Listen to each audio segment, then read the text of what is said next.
2018లో తెలంగాణ రాష్ట్రంలో అసెంబ్లీ ఎన్నికలు పూర్తయిన తర్వాత ఇక వెంటనే ఉప ఎన్నికలు వస్తూనే ఉన్నాయి.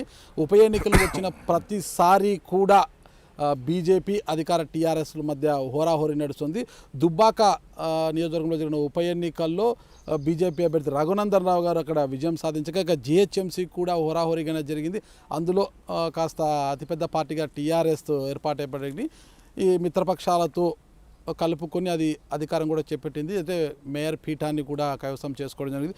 ఇక ప్రస్తుతం గత 2 నెలల క్రితం సాగర్ ఎన్నికల్లో హోరాహోరీగా సాగినప్పటికీ కూడా ఆ టీఆర్ఎస్ అభ్యర్థి అక్కడ విజయం సాధించింది. ప్రస్తుతం హుజూరాబాద్ అంటే ఈటల రాజేంద్ర గారు టీఆర్ఎస్ వీడి బీజేపీలోకి చేరిన తర్వాత హుజూరాబాద్ బై ఎలక్షన్స్ కూడా త్వరలో జరగనున్నాయి. అది ఎప్పుడనగా తేదీ ఖరారు కాకపోయినా ఇప్పటి నుంచే కొద్దిగా హోరాహోరీగా అనేది పోరైతే స్టార్ట్ అయింది. అదైతే పోటీ అక్కడ కాంగ్రెస్ మాత్రం ఒక మాట ఉంటుంది, ఇంతవరకు ఒక లెక్క ఇప్పటి నుంచి ఒక లెక్క, ఇక రేవంత్ రెడ్డి వచ్చిండు ఇక లెక్క మారుతుంది అంటున్నాడు.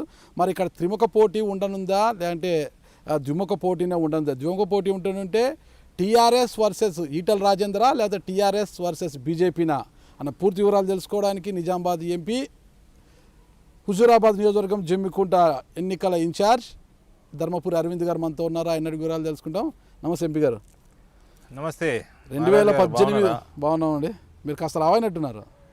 నేను ఈ తిరగటం ఎక్కువైపోయి కొద్దిగా రొటీన్ తగ్గిపోతాంలేండి, వారం రోజులు తగ్గిపోతా. మీరు బాగా తిరుగుతారు కదా, మరి ఎందుకు లావైనారు? ఆ తిరుగుతూనే రొటీన్ పోద్ది. ఓకే, డయట్ మిస్ అవుద్ది, వర్కౌట్ మిస్ అవుద్ది. ఓకే, బాగా వర్కౌట్ చేస్తారా? బాగా చేస్తా. రోజుకి ఎన్ని గంటలు చేస్తారు? ఇవాళ కూడా చేసాను. ఈ రోజుకి ఆల్మోస్ట్ నాకు 100 నుంచి 110 నిమిషాలు అవుతాయి. 100 నుంచి 110 నిమిషాలు. హైదరాబాద్లో ఉంటే బాగా అవుద్ది, ఢిల్లీలో ఉంటే పర్లేదు, లేకపోతే తిరుగుతూ ఉంటే. ట్రైనర్ ఎక్కడి నుంచి వచ్చారు? మా ట్రైనరు ఇక్కడే హైదరాబాద్, అతను 15 సంవత్సరాల నుంచి ఒకటే ట్రైనర్ నాకు. ఓకే ఓకే, అయితే త్వరలో బాగా స్లిమ్ చూడొచ్చు అన్నమాట. అంటే ప్రిన్స్ మహేష్ బాబు లాగా ఫిట్టే నేను. కాస్త లావు కనిపిస్తుంది. వాళ్ళ బాగా హెవీ వెయిట్ చేసినందుకు కొంచెం పంపు కూడా ఉంది. వాళ్ళ హెవీ వెయిట్స్ చేసిన బ్రాడ్ కనబడతాం. సో హుజూరాబాద్లో ఎప్పుడు ఎన్నికలు వచ్చినా విజయం అది ఈటల రాజేందర్ గారిదా బీజేపీదా? నరేంద్ర మోదీ గారి విజయమా 2019 బీజేపీదా? నరేంద్ర మోదీ అట్లా ఉండదండి, అట్లా ఉండదు. బీజేపీ నా తల్లి లాంటిది అన్నారు, మోదీ గారే అన్నారు. సో అట్లా నరేంద్ర మోడీ గారి మీద 6 సార్లు ఈటల రాజేందర్ గారు అక్కడ టీఆర్ఎస్ నుంచి గెలిచిండ్రు. విజయం టీఆర్ఎస్ దా ఈటల రాజేందర్ దా? ఈటల రాజేందర్ చెప్తా, వ్యక్తిగత చరిష్మా ఉంది ఈటల రాజేందర్ గారికి అక్కడ. చరిష్మా ఉంది, చరిష్మా పనిచేస్తుంది.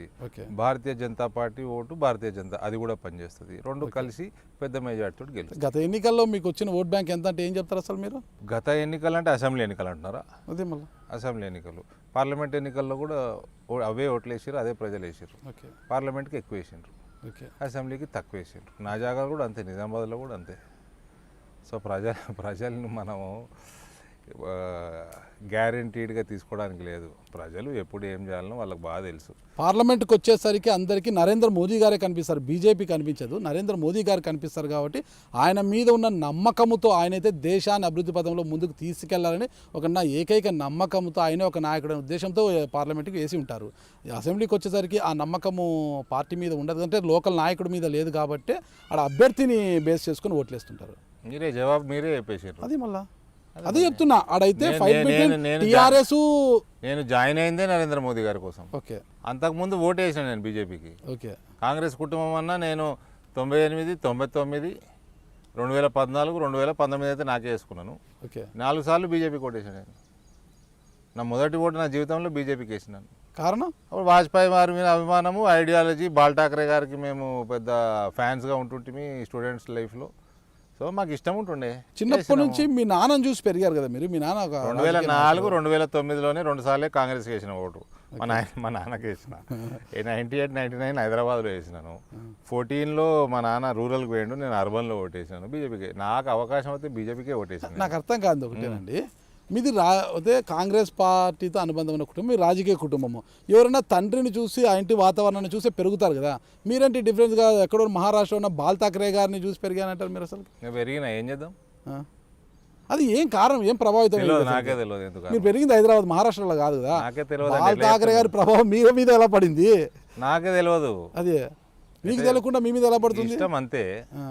ఇష్టము. ఎందువల్ల ఇష్టం? ఠాక్రే గారు ఆయన మాట్లాడే పద్ధతి, ఆయన క్యారీ చేసే పద్ధతి, ఆయన అదే రాజశేఖర్ రెడ్డి గారు కూడా ఇష్టమని చాలాసార్లు చెప్పిన నేను. ఓకే. ఒక పర్సనాలిటీ అండి, ఐడియాలజీ. మరి వారి కుమారుడు ఉద్ధవ్ ఠాక్రే మీద అభిమానం లేదంటారా?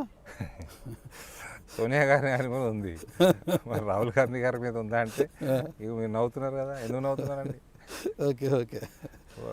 ఎందుకంటే ఒక లీడర్ అనేవాడు ఆయన చేసే పనులకి, ఆయన మాట్లాడే మాటలకి, వివిధ కార్యక్రమాలతోటి అభిమానుల్ని పెంచుకుంటాడు. ఓకే. ఎవరు కొడుకో కూతురో అనగానే అభిమానం రాదు, అభిమానులు అట్లా తయారు కారు. హుజూరాబాద్లో ఎన్నికే లేదు, అక్కడ కేసీఆర్కి డబ్బులు ఎక్కువై డబ్బులు ఖర్చు పెట్టుకుంటాడు. ఇక్కడ డబ్బులు ఖర్చు పెట్టుకుంటోంది ఈటల రాజేంద్ర గారు. రోజు కుట్టు మిషన్లు, వాల్ క్లాక్లు, మిక్సీలు అన్నీ పంపిణీ చేస్తున్నాడు, ఉన్న డబ్బంతా తగిలేస్తున్నారు అనేసి కేసీఆర్ అనుచరులు, అంటే టీఆర్ఎస్ ఎమ్మెల్యేలు కావచ్చు, టీఆర్ఎస్ అనుచరులు కార్యకర్తలు కూడా ఆరోపిస్తున్నారు డబ్బులు ఖర్చు పెట్టుకుంటే ఈటల రాజేంద్ర గారు. అబద్ధాలు చెప్తున్నారు. ఓకే. అబద్ధాలు చెప్తున్నారు. మీరు చెప్తుంది నిజాలా? నమ్మే వాళ్ళు ఎక్కువ ఉంటే మాకు ఓట్లు ఎక్కువ వస్తాయి, ఓకే. నమ్మకపోతే ఓట్లు తక్కువ వస్తాయి. ఓకే. టీఆర్ఎస్ పార్టీ చెప్పేది నిజము అంటే ప్రజలకు తెలియదు ఆడ. ఓకే. నాకు తెలిసి నిజం కాదు, అబద్ధాలు చెప్తారు వాళ్ళు. ఓకే. మేము చెప్పేది నిజమే, వాళ్ళు అలాగే చెప్తారు కదా, మేము చెప్పేది నిజం, వాళ్ళు చెప్పేది అబద్ధం అనేసి. కౌంటింగ్ డేట్ వరకు ఆగండి. ఓకే. ఆ రోజు ఎవరిది అబద్ధం ఎవరిది నిజం అనేసి స్ట్రైట్గా చెప్పండి. ఈటల రాజేందర్కి టీఆర్ఎస్కి పోటీనా, బీజేపీకి టీఆర్ఎస్కి పోటీనా? అక్కడ బీజేపీ అభ్యర్థి ఈటల రాజేందర్. ఓకే. అంటే మీ బలము ఆయనకు ప్లస్సా, ఆయన బలం మీకు ప్లస్సా? కాంబినేషను. ఓకే. కాంబినేషన్. వాజ్పేయి గారికి 1999లో 23% ఓటు వచ్చింది బీజేపీకి, అంటే ఎన్డీఏకి ఎక్కువ వచ్చింది, బీజేపీకి 23% వచ్చింది. నరేంద్ర మోదీ గారికి 2019లో 38% ఓటు వచ్చింది బీజేపీకి, ఎన్డీఏకి ఎక్కువ వచ్చింది. వాజ్పేయి ఆ రోజు 23% తెచ్చుకోకపోతే నరేంద్ర మోదీ గారికి 38% రావడం కష్టం. ఇప్పుడు చెప్పండి, హుజూరాబాద్లో 2018లో మీకు వచ్చిన ఓటు శాతం ఎంత మీ పార్టీ అభ్యర్థికి?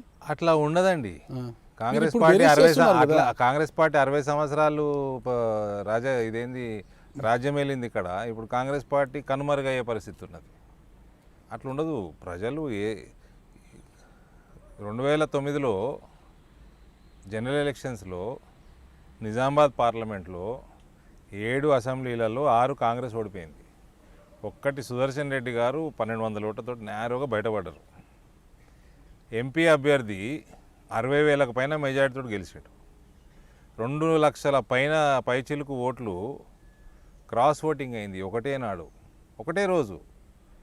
2 డబ్బాలు, ఒకటి అసెంబ్లీకి ఒకటి పార్లమెంట్కి. 2 లక్షలకు పైన అంటే ఆ రోజు 2009లో సుమారు 11 లక్షల ఓట్లు ఉండే, ఇప్పుడు 15-16 లక్షల ఓట్లు ఉన్నాయి. అంటే 20% పైన ఓటర్సు క్రాస్ ఓట్ చేసిండ్రు. అసెంబ్లీకి మహాకూటమికి వేసిండ్రు, పార్లమెంట్కి కాంగ్రెస్కి వేసిండ్రు. సో 2018 అన్నది 3 సంవత్సరాలు అంటే చాలా దూరం. 3 సెకండ్లలో అటు వేసి వచ్చి ఇటు 3 సెకండ్ల తర్వాత ఇటు వేసింది, వేరే ఓటు వేసింది, క్రాస్ ఓట్. సో అది కంపేర్ చేయలేము అట్లా. మీరు వాజ్పేయి గారికి నరేంద్ర మోడీ గారికి వచ్చిన ఓటు శాతం కంపేర్ చేశారు కదా, నియోజకవర్గానికి వచ్చే వాళ్ళకి ఎందుకు కంపారిజన్ చేయకూడదు అంటున్నారు? అంటే బేస్ అట్లా పెరుగుకుంటూ వచ్చిందండి. ఓకే. బేస్ అట్లా పెరుగుకుంటూ వచ్చింది. మీరు అన్నట్టు మోడీ గారి చరిష్మా డెఫినెట్లీ ఉపయోగపడుతుంది. ఓకే. కానీ భారతీయ జనతా పార్టీ బేస్ తయారై ఉంది కూడా, దానికి మోదీ గారు అదనంగా వస్తుంది. So Bharatiya Janata party base హుజూరాబాద్లో డెఫినెట్గా ఉంటుంది. అది ఓటు కన్వర్ట్ కావాలంటే అభ్యర్థి బలంగా ఉండాలి. అభ్యర్థి బలంగా లేకపోతే ఓటు కన్వర్ట్ కాదు. ఆ బేస్ ఉంది, ఓటు గ్యారెంటీ పడాల్సిన అవసరం కూడా లేదు.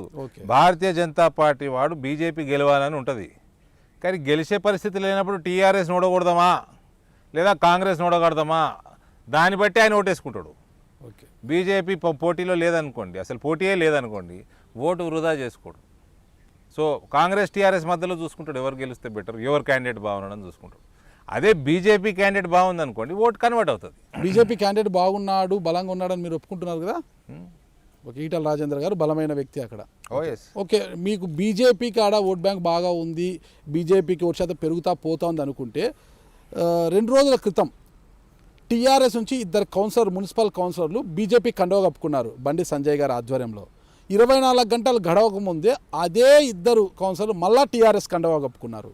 ఎందుకు వచ్చి ఇక్కడ నిలబడలేకపోయారు వాళ్ళు? 24 గంటలు కూడా గడవకుండా మళ్ళీ వాళ్ళిద్దరు చెప్పుకోవాలి జవాబు, నేను ఎట్లా చెప్తానండి. మీరు హుజురాబాద్ నియోజకవర్గంలో ఒక మండలం నిజామాబాద్లోనే ఇన్ఛార్జిగా ఉన్నారు కదా? నిజామాబాద్లోనే నా కార్పొరేటర్ని కొన్నారు 7గురిని. అందులోంచి ఒకడు ఇవాళ పోయిండు, మర్నాడు వచ్చి మళ్ళీ జాయిన్ అయిపోయిండు బీజేపీలో. డబ్బులు వచ్చినాయా అంటే వచ్చినాయి అన్నాడు, వాపస్ ఇవ్వద్దని చెప్పిన. ఓకే, ఇప్పుడు సేమ్ అదే జరిగిందంటారా? టీఆర్ఎస్ నా జాగాలో చెప్పిన వాపస్ ఇవ్వకు, పైసలు ఇవ్వకు, పిల్లలకు ఎఫ్డీ చేసి పెట్టుకో అని చెప్పిన. మీరు చెప్పింది వాస్తవమే. బీజేపీ నుంచి టీఆర్ఎస్ వాళ్ళు అలా కొనుగోలు చేశారు, డబ్బులు తీసుకొని మళ్ళీ బీజేపీలోకి చేరారు. అప్పుడు టీఆర్ఎస్ వాళ్ళు కొనుగోలు చేశారు. టీఆర్ఎస్ కౌన్సిలర్లు ఇలా బీజేపీలోకి వచ్చారు. అప్పుడు బీజేపీ వాళ్ళు కొనుగోలు చేశారు డబ్బులు పెట్టి కౌన్సిలర్లు. ఏమే మళ్ళీ టీఆర్ఎస్ లోకి వెళ్ళారు. టీఆర్ఎస్ పైసలు సరిగ్గా ఇవ్వలేదేమో, అలిగి వచ్చినట్టున్నారు, భయపడి మళ్ళీ ఎక్కువ ఇచ్చారేమో, పోయిండ్రు. అంటే మీ వాళ్ళు అటువైపు పోతే కొనుగోలు చేసినట్టు కాదు, అటువైపు వాళ్ళు ఇటువైపు వస్తే మాత్రం పైసలు సరిగ్గా లేమో అలిగి వచ్చినారు అంటారు అనమాట. మా దగ్గర పైసలు ఎక్కడ ఉన్నాయండి? ఓకే, బీజేపీ పైసలు ఉన్నాయా?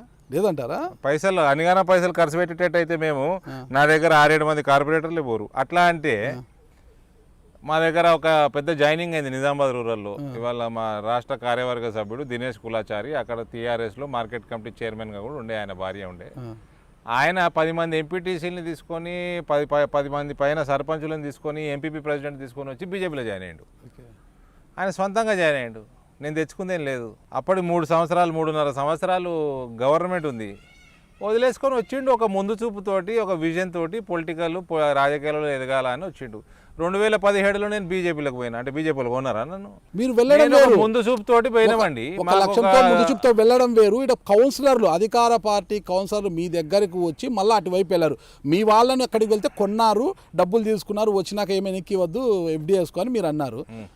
వాళ్ళు మీ వైపుకి వస్తే మీరు కొన్నట్లు కాదు, వాళ్ళు ఏమైనా అలిగి వచ్చారేమో అంటారు. మళ్ళీ అటువైపు వెళ్ళిన దానికి ఏమంటారు?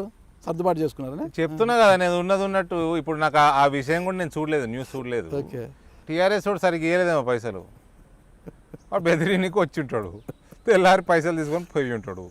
ఏదన్నా అయి ఉంటుంది, మనం చెప్పలేము, వాళ్ళు చెప్పాలా, మనం ఎట్లా చెప్తాం చెప్పండి. మీరు ఒకే అంశం తిప్పి బాగా చెప్తారండి. అంటే మీ వాళ్ళు అటువైపు వెళ్తే వాళ్ళు కొంటారు, అటువైపు మా దగ్గర పైసలు లేవు సార్, పైసలు లేవు మా దగ్గర. చాలా పేద పార్టీ అండి, కేంద్రంలో అధికారంలో ఉన్నా కూడా చాలా భారతీయ జనతా పార్టీ పేద పార్టీ మరి. ఓకే, చాలా పేద పార్టీ మీరు. అయితే ఇక్కడ హుజూరాబాద్కి సంబంధించి జమ్మికుంటకు అంటే నియోజకవర్గంలో అందరిని కూడా ఇన్ఛార్జులుగా నియమించిన తర్వాత చివరి నిమిషం లాస్ట్లో మిమ్మల్ని, అంటే బండి సంజయ్ గారు ప్రత్యేకంగా ఆ లేఖ ఇచ్చిన తర్వాత లాస్ట్లో మేము చివరి నిమిషంలో మేము మిమ్మల్ని జమ్మికుంటకి ఇన్ఛార్జ్గా నియమించారు అంటారు. ఎంతవరకు వాస్తవం అది? సేమ్ ఒకటే రోజు ఒకటేసారి డిక్లేర్ అయింది అవన్నీ. జితేందర్ రెడ్డి కావచ్చు, ఎండ్ల లక్ష్మీనారాయణ వీళ్ళందరినీ అయిపోయిన తర్వాత లాస్ట్లో మిమ్మల్ని నియమించారు అంటే లేదు, ఒకటేసారి డిక్లేర్ అయింది నాకు తెలిసి. అయితే ఓకే, ఒకటేసారి డిక్లేర్ అయింది. ఓకే, సపరేట్గా డిక్లేర్ కాలేదు. తాజాగా ఈటల రాజేందర్ గారిని, బండి సంజయ్ గారు కావచ్చు, ఇతర నాయకులందరూ కూడా ఢిల్లీకి తీసుకెళ్లి అమిత్ షా గారిని కల్పించారు కదా, మరి ఆ గ్రూప్లో మీరు లేరు ఎందుకు?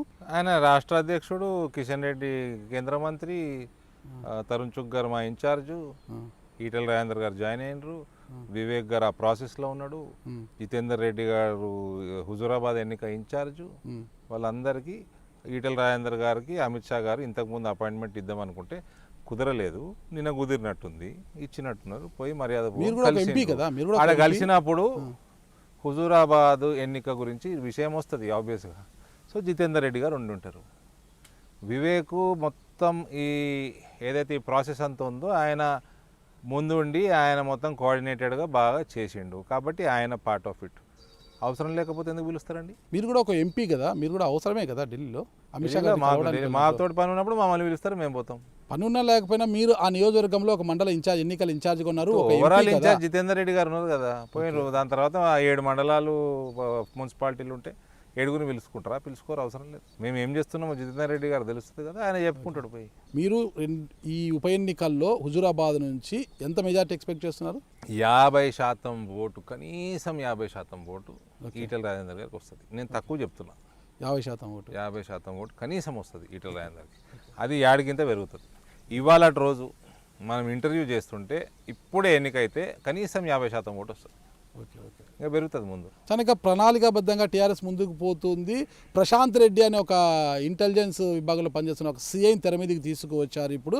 అంటే ఏదైతే ఈటల రాజేందర్ గారు సొంత మండలం ఉందో ఆ మండలానికి, ఆ గ్రామానికి చెందిన వ్యక్తినే ఈరోజు ఎన్నికల బరిలోకి దింపడానికి అంటే ఆయన మొత్తం అక్కడ పనిచేసినప్పుడు మొత్తం ప్రజలతో మమేకం కావడము అక్కడ సేవా కార్యక్రమాలు చూడు జనగణమన నినాదాన్ని వినిపించడంలో కావచ్చు ఆయన సఫలీకృతులయ్యారు ఆయన అవార్డులు కూడా తీసుకున్నారు కేంద్రం నుంచి అలాంటి వ్యక్తిని ఇప్పుడు బరిలోకి దింపబోతున్నారు అంటున్నారు అనమాట రాజకీయ సమీకరణలో టీఆర్ఎస్ ఏం చేస్తారు పోయి పోటీ చేస్తారు అచ్చా ఎన్నికకి దింపుతారా ఎన్నికకు ప్రశాంత్ అక్కడ రెడ్డి అనే ఎన్నిక ఒక లేదండి. CA, కేసీఆర్ వచ్చి నిలబడ్డా ఓడిపోతాడండి. కేసీఆర్ గారు నిలబడ్డా ఓడిపోతారా ఓడిపోతాడు. ఎందుకు అంత గట్టిగా చెప్తున్నారు ఓడిపోతాడండి. ఈటెల రాజేందర్ గారు మంచిపోయింది. కేసీఆర్ అహంకారంతో వచ్చిన ఎన్నిక ఇది. ఓకే కేసీఆర్ బాగా తలపొగురుతో వచ్చిన ఎన్నిక ఇది. ఈటెల రాజేంద్ర గారు ఎందుకు ఎందుకు తీసేసిండండి ఈటెల రాజేందర్ గారు? తీయలేదు ఆయన రాజీనామా చేసి వెళ్ళిపోయారు కదా ఎందుకు రాజీనామా చేసిండండి? ఆయన రాజీనామా ఆయన చేశారు మంత్రి పదవి వీకలే. మంత్రి పదవి పీకేశారు పీకితే విమర్శలు వచ్చాయి బాంచన్ దొర అనుకుంటుంటారా? అవినీతి ఆరోపణల విమర్శలు వచ్చాయి అబ్బా, రైట్స్ జరిగాయి. ఆయన కొడుకు మీద నేను రుజువులు కూడా ఇచ్చిన. సిగ్గులేదా కేసీఆర్కి? కొడుకు రుజువులతోటి ఇచ్చిన. మైనింగ్ మాఫియా తోటి కుమ్ముక్కయిండు. ఇగో ఏమేమి తప్పులు చేసినా రుజువులతోటి ఇచ్చిన. కొడుకుని వీకలేదు. మరి రుజువులు ఉన్నాయి. కోర్టుకు పోయే టైంలో పోతాం. ఈటల రాజేంద్ర గారి దగ్గర ఇంకా అంతకన్నా బలమైన రుజువులు ఉన్నాయి కాబట్టి ఏం రుజువులు ఉన్నాయండి? అన్ని కూడా చేశారు కదా ఏముందండి? ఆయన 4 ఎకరాలు కబ్జాలు పెట్టినట్టు అదే పెద్ద ఇదే. మొత్తం మైన్లు అమ్మేసుకుంటున్నారు. ఫారెస్ట్ కబ్జా చేస్తే తప్పు కదా 4 ఎకరాలు కబ్జా చేయడం తప్పు 4 ఎకరాలు పారిపోతాయా? ఓకే చూసుకో, వెరిఫై చేసుకో, ఎంక్వైరీ చేసుకో, పైసలన్నీ ఇప్పి లేకపోతే వాపస్ అన్నీ తీసుకో, ఏదో ఒకటి చేసుకో. అసలు నువ్వు మాట్లాడినావా ఈటల రాజేందర్ గారితో? నీ మంత్రి కదా, పిలిపించినావా? ఇదేదో కాంట్రవర్సీ ఉన్నది, ఏదో సాల్వ్ చేసుకోలేమా? 4 ఎకరాలు సాల్వ్ చేసుకో. ఈడ ఫారెస్ట్ ల్యాండ్లలో దున్నుతా ఉన్నారు. మైన్ వీక్తున్నది, మొత్తము లైమ్స్టోన్ అంతా వీక్తున్నది. నీ కొడుకు అమ్మేసుకుంటున్నాడు ఇల్లీగల్గా. నీ కొడుకు మైనింగ్ మంత్రి. నోటీసులు ఇచ్చింది కేంద్రము. ఎందుకు ఇచ్చిందో ఎవిడెన్స్లు ఇచ్చినాము. మరి ఏమాయ్ నీ కొడుకు శుద్ధపూసనా? ఈటల రాజేందర్ శుద్ధపూస. ఈటల రాజేందర్ నిజంగానే మంచి వ్యక్తి. ఎందుకు ముందు నుంచి ఈటల రాజేందర్ గారి మీద ధర్మపురి అరవింద్ గారికి ప్రత్యేకమైన అభిమానం ఉంటుంది. గత ఇంటర్వ్యూలో కూడా చెప్పారు సీఎం కేటీఆర్ ఎందుకు కావాలి ఈటల రాజేందర్ ఎందుకు కాకూడదు అని పదే మీరు ప్రశ్నించారు. ఏంటి అసలు అయ్యా అంత ప్రత్యేకమైన అభిమానం? ముందు నుంచి ఏమన్నా మీరు ఆయనకు మధ్యలో ఏమన్నా? నాకు టీఆర్ఎస్ వాళ్ళు సర్వే చేసుకున్నారు. ముఖ్యమంత్రి ఒక సర్వే చేసుకున్నాడు. ఇప్పుడు ఇంటెలిజెన్స్ ఆఫీసర్ దిస్తున్నాను. అట్లా ఆయనకి ఇంటెలిజెన్స్ బాగుంటుందేమో. బాగా సర్వే చేసుకున్నాడు. చేసుకుంటే అందులో కుటుంబ సభ్యుడు ఎవ్వడు, కేటీఆర్ ఎవ్వడు అయినా ప్రజలు హర్షించరు. ఒక వ్యక్తి టీఆర్ఎస్ పార్టీకి 4 స్తంభాలు ఉంటే ఫౌండేషన్లో ఒకటి ఈటల రాజేందరు. ఆనాటికెళ్ళి ఉన్నాడు, ఉద్యమం మొత్తం ఉన్నాడు. మంచి వ్యక్తి, ఒక సాఫ్ట్ నేచరు, అందరితోటి బాగుంటాడు. ఆయన మంత్రి పదవికి ఆయన న్యాయం చేస్తున్నాడు. ఆయన 6 సార్లు ఎమ్మెల్యే గెలిచిండు. నియోజకవర్గంలో అందరితోటి బాగుంటాడు, అవైలబుల్ ఉంటాడు, డెవలప్మెంట్ ఉన్నది. మీరు పీకేస్తారు ఎందుకండి? మరి ఎందుకు పీకేసినాం? అక్కడ ఆయనకు వచ్చింది సర్వేలో ఈయనకి ఇవ్వాలా, సీనియరు, అన్ని గుణగణాలు అన్నీ ఉన్నాయి, ఎఫిషియన్సీ ఉన్నది, ఇవ్వాలి. ఇవ్వకుంటే నాకు కొడుకు ఇచ్చుకుంటా అంటే ప్రజలు హర్షించారు కదా. కాబట్టి ఆ సర్వే రిపోర్టు నాకు లీక్ అయింది. ఆయన ఇంటెలిజెన్స్ సర్వే రిపోర్టు నాకు లీక్ అయింది. నేను చెప్పిన. మీకు వేగులు ఉన్నారా అక్కడ? ఇంటెలిజెన్స్ విభాగంలో మీ వేగులు ఉన్నారా? అంటే మీకు ఉప్పందించేవారు అక్కడ ఉన్నారా అంటున్నా. ఏదో ఉంటేనే కదా వచ్చింది. ఓకే అంటే అధికారంలో లేకపోయినప్పటికీ కూడా ఇక్కడ మీరు మీ వేగులు అయితే అక్కడ పనిచేస్తున్నారు అనమాట. గూఢచారులు అయితే ఉన్నారు అక్కడ. ఆయన కింద పనిచేసే వాళ్ళు ఆయనని ఇష్టపడరేమో. ఓకే ఇష్టపడని వారిని వాళ్ళు ఎందుకు పెట్టుకుంటారు? ఆయనకి ఇంటెలిజెన్స్ లేక. మీకుంటే ఇంటెలిజెన్స్ ఆయనకి లేదనమాట. బుర్రలేక. ఓకే బుర్ర లేదంటారా? బుర్ర లేనిది ఎవరికి? కేసీఆర్ గారికి. మరి అంతే కదా. ఓకే ఈటల రాజేంద్ర గారు బీజేపీలోకి వచ్చినప్పటి నుంచి కూడా తన క్యాడర్ని దగ్గర తీర్చుకుంటున్నారు. తన క్యాడర్నికే అభివృద్ధి చేసే విధంగా ముందుకు పోతున్నారు. ఏది ఇచ్చినా తన క్యాడర్కే ప్రాధాన్యత ఇస్తున్నారు తప్పితే బీజేపీలో తొలి నుంచి జెండా మోస్తున్న వారిని పెద్దగా పట్టించుకోవడం లేదు అని ఇటీవల ప్రసార మాధ్యమాల్లో కూడా వస్తుంది. జమికుంటలే తెలియదు, ఫస్ట్ క్లాస్ కలిసిపోతున్నాం. ఓకే ప్రసార మాధ్యమాలన్నీ కేసీఆర్కి చాలా అమ్ముడుపోయినాయి. ఓకే అలాగే ప్రసారం అయ్యేది ఎవడు నమ్మడు. ఓకే ఎవ్వడు నమ్మడు. ఇవాళ రేపు ప్రసార మాధ్యమాలు అంటే ఒకప్పుడు దూరదర్శను చెప్పిందే వేదము, న్యూస్లో వచ్చిందే కరెక్ట్ అనుకున్నా. అట్లా ఏం లేదు. ఇవాళ ఎవరిని టీఆర్ఎస్ న్యూస్ చెప్పే ఛానల్ ఉన్నాయి. అన్ని ఛానళ్ళు దాదాపు టీఆర్ఎస్ న్యూస్ చెప్పే ఛానల్లే. సంతోషరావు పంపిందే చెప్తారు వాళ్ళు. మీకు కూడా ఉన్నాయి కదండి ఛానల్? V6 కావచ్చు, రాజ్ న్యూస్ కావచ్చు, మీకు కూడా ఉన్నాయి కదా. V6 నాకు తెలిసి చాలా న్యూట్రల్ ఛానల్ అండి. భారతీయ జనతా పార్టీ వస్తుంది, కాంగ్రెస్ పార్టీ వస్తుంది, టీఆర్ఎస్ వస్తుంది, ఓకే, అన్నీ వస్తాయి అందులో. అందులో ప్రత్యేకంగా అందుకే అది పొన్నం నెంబర్ ప్రభాకర్ వన్ గారు ఉన్నట్టున్నది. కావచ్చు, అందుకే అది నెంబర్ 1గా ఉన్నట్టు మాకు ఉన్న సమాచారం. అదే అందుకే ప్రత్యేకంగా పొన్నం ప్రభాకర్ గారికి దాంట్లో అధిక ప్రాధాన్యత ఇచ్చేలా వివేక్ గారు చెప్పి ఉన్నారు. మేనేజ్మెంట్ తరపున ఉన్నారు ఇన్పుట్ ఎటర్స్ అవుట్పుట్ ఎటర్స్ కూడా వివేక్ గారు హుజూరాబాద్ ఎన్నిక ఇవాళ టాపిక్. హుజూరాబాద్లో టీఆర్ఎస్ నుంచి ఎవరెవరు అవుతున్నారు కూడా నేనేం పెద్ద V6కి మార్కెటింగ్ చేస్తలేను, నేను ఛానల్ చూస్తా కాబట్టి చెప్తున్నా. టీఆర్ఎస్కి వెళ్ళి వచ్చిన ఎవరు అభ్యర్థి ఉంటారు వాళ్ళ మీద చూపిస్తారు, ఈటెల రాజేందర్ గారి మీద చూపిస్తారు, రేపు కాంగ్రెస్కి వెళ్ళి ఎవరు వస్తారు కూడా చూపిస్తారు. అదే టీవీ ఛానల్ న్యూట్రల్గా నడిచే ఛానల్. మీరు ఒక మీటింగ్లో నేను విన్నానన్నమాట, పార్టీలు అన్నాక కొత్త వారు ఇతరు వస్తుంటారు పోతుంటారు అని పట్టించుకోడు, ఎవరు వచ్చినా కూడా వారికి ఇవ్వాల్సిన ప్రాధాన్యత ఇవ్వాలి. కొత్తవారు కదా అని వాళ్ళని మనము సరిగా చిన్న చూపు చూస్తే మాత్రము మన పార్టీ బలపడదు. బీజేపీ పార్టీ బలపడాలి అంటే అందరూ ఏకం కావాలి, అందరినీ సరైన సమానంగా చూడాలని మీరు చెప్పారు, బాగానే ఉంది అది. బట్ ఇక్కడ హుజూరాబాద్లో అది జరగడం లేదు. ఈటల రాజేందర్ గారు తన క్యాడర్ని మాత్రం చూసుకుంటున్నారు, బీజేపీలో ముందు నుంచి జెండా మోసిన వారిని పట్టించుకోవడం లేదంటారు. అది కరెక్ట్ అంటారా? మీరు ఇంతకుముందు ఒక వీడియోలో మాట్లాడడం లేదండి, అదే ప్రసార మాధ్యమాల్లో వచ్చిందని మీరు అన్నారు. ఆ ప్రసార మాధ్యమాలు ఈటల రాజేందర్ గారిని బదనాం చేయనీకే, ఓకే, అంతే. అది టీఆర్ఎస్ ప్రసార మాధ్యమాలు. ఓకే, ఇప్పుడు మీరు ఆ ప్రసార మాధ్యమం ఏదైతే ఉన్నదో దాని పేరు అడిగితే మీరు చెప్పరు, పేరు చెప్తే తెలిసిపోతుంది టీఆర్ఎస్ దాన్ని. ఓకే, అనవతరం మీకు తెలుసు. అది ఛానల్స్ పేర్లు చెప్పకూడదు అనమాట, చెప్పకూడదు, ప్రసార మాధ్యమాలు ఆ ఛానల్స్ పేరు చెప్పకూడదు. అదే మీరు చెప్తే తెలిసిపోతుంది టీఆర్ఎస్ ఛానల్ గులాబీ ఛానల్ అని.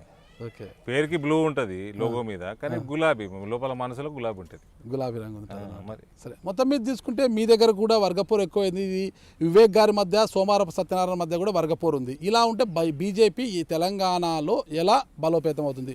మీరు అందరూ కలిసి రావాలి, అందరూ కలిసి రావాలి మీరు అంటున్నారు ప్రతి మీటింగ్లో కూడా. సోమార సత్యనారాయణ గారు లేఖ రాశారు, ఈ గ్రూప్ రాజకీయాలతో నేను పడలేను, నేను జిల్లా అధ్యక్షుడిగా పనిచేయలేను అనేసి నన్ను తొలగించండి, వివేక్ గారి యొక్క ఇదితో నేను భరించలేకున్నాను అంటున్నారు. మరి వాళ్ళిద్దరి మధ్య ఎలా ఉంది? ఇలాంటి వర్గపోరు చాలా ప్రాంతాల్లో ఉందన్నమాట.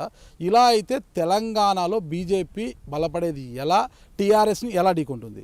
వర్గపోర్లు ఏ పార్టీలో లేవు, ఏ పార్టీలో ఉండొచ్చు, మీ పార్టీలో ఉండడం వల్ల మీరిచ్చేది పార్టీ అంటే వర్గాలు పాలసీస్లో విభేదాలు ఉండడము ఇవన్నీ common. These are all common in any political. టీఆర్ఎస్లో కేసీఆర్ గారు చెప్పింది వేదం కదా, ఆయన చెప్పింది ఒకటే కదా, ఆయన బండి ఒకటే గుర్రమే కదా ఉండేది. కొడుకు సీఎం కావాలంటున్నాడు, ఆయన అయ్యనేమో ఇస్తలేడు. ఏదైనా కానీ అది తండ్రి కొడుకుల మధ్య ఉన్న ఇది.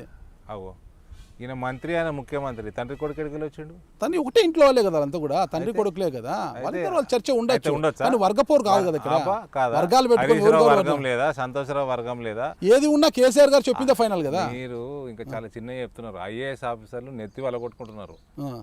ఒక పని ఒకటి చెప్తాడు, అదే పని ఇంకోటికి ఏమని కేటీఆర్ చెప్తాడు. ఈ ఇద్దరితోటి ఏంటంటే రభస కేసీఆర్ని అడుగుదామంటే ఆయన టైం ఇయ్యాడు. ఇట్లా ఎందరో తెలుసా అండి ఐఏఎస్ ఆఫీసర్లు. ఐఏఎస్ అధికారులు తల వాళ్ళు కొట్టుకుంటే మీరుపై కట్లు కడుతున్నారా బీజేపీ వాళ్ళు? ఎందుకు డాక్టర్లు హాస్పిటల్ పోయి కట్టించుకుంటారు వాళ్ళు. ఓకే, మేము డాక్టర్లం కాదు కదా, ఆ మాత్రం చేయొచ్చు కదా, మీరుపై కట్లు కట్టచ్చు కదా.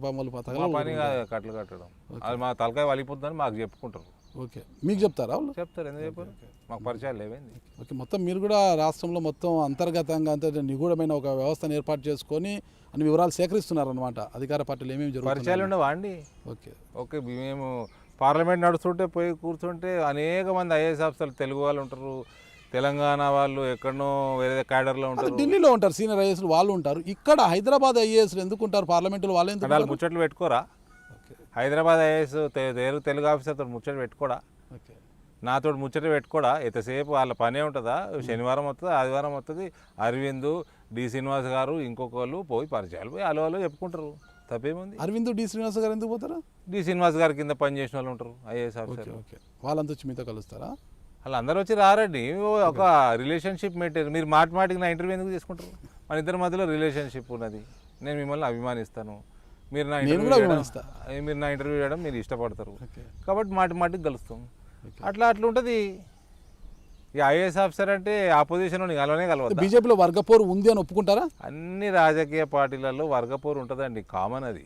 ఓకే, ఎలక్షన్లు వచ్చినప్పుడు అందరూ ఎవరి పని వాళ్ళు చేస్తారు. సోమారపు సత్యనారాయణ గారు ఆయన పని ఆయన చేసుకుంటాడు, వివేక్ ఆయన పని ఆయన చేసుకుంటాడు, ఎవరి పని అనుకుంటుంది. ఇది నడుస్తూ ఉంటుంది పార్టీలలో.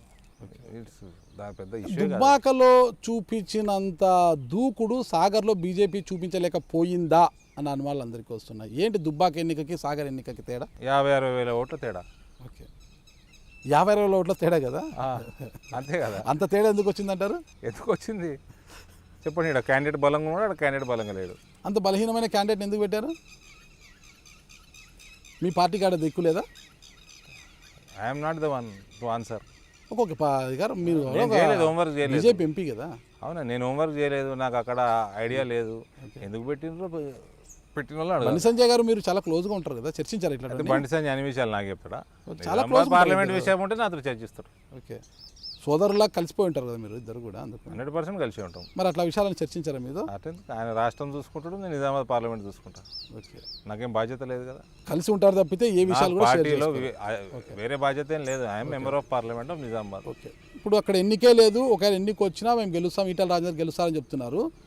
రేవంత్ రెడ్డి గారు టీపీసీసీ అధ్యక్షునిగా బాధ్యతలు చేపట్టిన తర్వాత ఇప్పటి వరకు ఒక లెక్క, ఇక నుంచి ఒక లెక్క అని గట్టిగా చెప్తున్నారు. మొత్తం కూడా కాంగ్రెస్ ఆడ విజయం సాధించబోతుందని వాళ్ళు గట్టిగా చెప్తున్నారు. ఎలా చూస్తారు దీన్ని అసలు? ఆయన కాంగ్రెస్ అధ్యక్షుడు, కాంగ్రెస్ విజయం సాధిస్తుంది అని చెప్పకుంటే బీజేపీ సాధిస్తుంది అని చెప్తారా? కరెక్ట్. కాంగ్రెస్ అంత గట్టిగా చెప్తాను కదా, దాన్ని పోటీలోకి మీరు తీసుకుంటున్నారా అంటున్నాడా? లేదు, పోటీ నాకు తెలిసి కాంగ్రెస్ పార్టీ హుజూరాబాద్లో పోటీలో లేదు. ఓకే ఓకే, ఇటీవల అతను బాధ్యతలు చేపట్టిన వెంటనే జిహెచ్ఎంసీ పరిధిలోని పరిస్థితులపైన, రోడ్ల స్థితిగతుల పైన, అన్నిటిపైన కూడా ఆయన చాలా గట్టిగా మాట్లాడడం జరిగింది. మీరు చూస్తున్నారో లేదో, జిహెచ్ఎంసీలో మాకు మెజార్టీని ఇస్తే మేము జిహెచ్ఎంసీలో మొత్తం కూడా సమస్యలన్నీ పరిష్కరిస్తాం, ప్రజల సమస్యలు తీరుస్తాము, కారు పోతే కారు ఇస్తాం, బండి పోతే బండి ఇస్తామని చెప్పినారు. ఎన్నికలు అయిపోయినాయి, ఎన్నికలు అయిపోయిన తర్వాత ఆ బండి కనిపించలేదు, ఈ గుండు కనిపించలేదని విమర్శలు చేశారు. అది ఎవరిని అన్నారో అది అందరికీ తెలిసిందే. దాని గురించి మీ కామెంట్ ఏంటి అసలు? నేను బండి పోతే బండి ఇస్తాను నేను అనలే. ఓకే, బీజేపీ అనేది కదా, బండి సంజయ్ గారు అన్నారు. ఓకే, ఆయన రాష్ట్ర అధ్యక్షుడు, ఆయన మేనిఫెస్టో కమిటీ ఆయనకి సంబంధించి ఉంటుంది. ఓకే, గెలవలేదు, గెలిస్తే ఇస్తామన్నట్టున్నాడు ఆయన. గెలవలేదు, ఫండ్ మా చేతిలో లేదు, ఎట్లా ఇస్తామండి? మెజార్టీ ప్రధానమైన ప్రతిపక్షంగా అయితే మీరు ఉన్నారు కదా అక్కడ జిహెచ్ఎంసీలో, ఉన్నాం. సమస్యల మీద గల్లం విప్పాలి కదా. టీఆర్ఎస్ గెలిచింది. ఓకే, నాయి బ్రాహ్మలకి, రజకులకి సుమారు 250 యూనిట్లు, ఎన్నో యూనిట్ల వరకు ఫ్రీ కరెంట్ అన్నాడు. ఇస్తున్నాడా? ఇస్తలేడు. దాని మీద కొట్లాడతాం. మేము గెలవలేదు, గెలిచిన వాళ్ళని ప్రామిసులు అయితే నిలబెట్టుకోవాలి కదా, దానికోసం కొట్లాడతాం. మేము అపోజిషన్, మెయిన్ అపోజిషన్, మేము కొట్లాడతాం.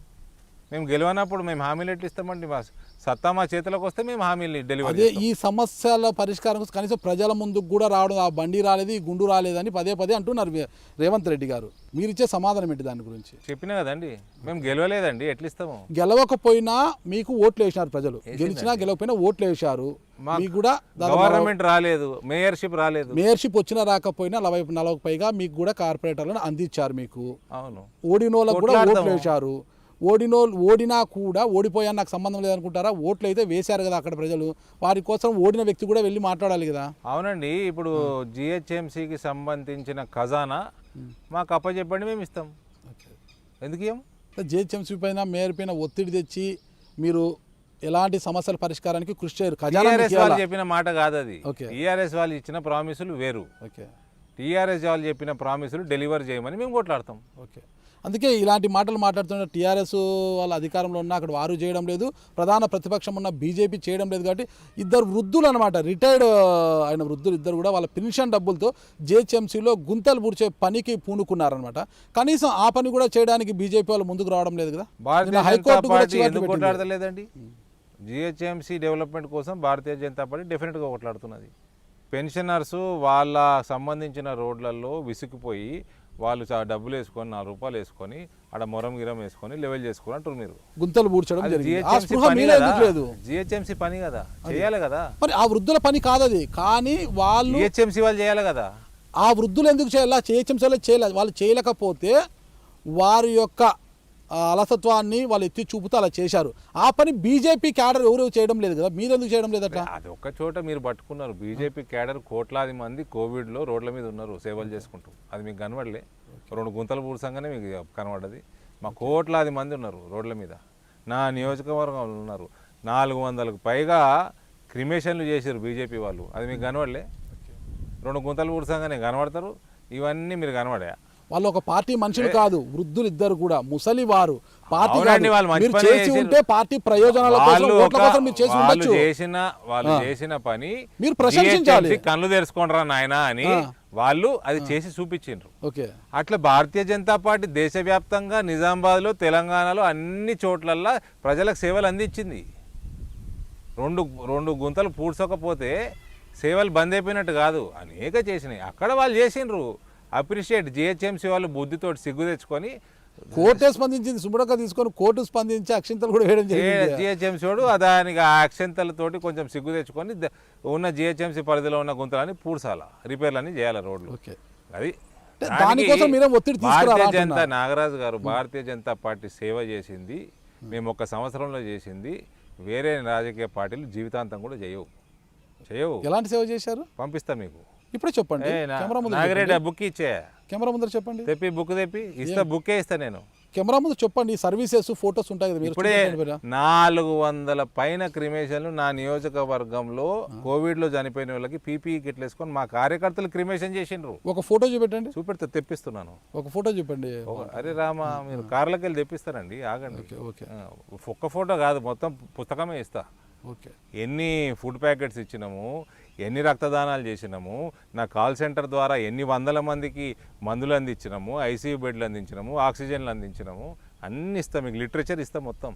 ఓకే, ఇస్తే కింద అది కూడా బాగుంటుంది. ఇది ఒక్క నియోజకవర్గందే, అట్లా కోట్లాది మంది దేశవ్యాప్తంగా చేసిండ్రు. ఓకే, ఇక 3 సంవత్సరాల కాల పరిమితి పూర్తయింది టీఆర్ఎస్ ప్రభుత్వం యొక్క పరిపాలనలో. ఇంకా 2 సంవత్సరాలు మిగిలి ఉంది ఎన్నికలకు.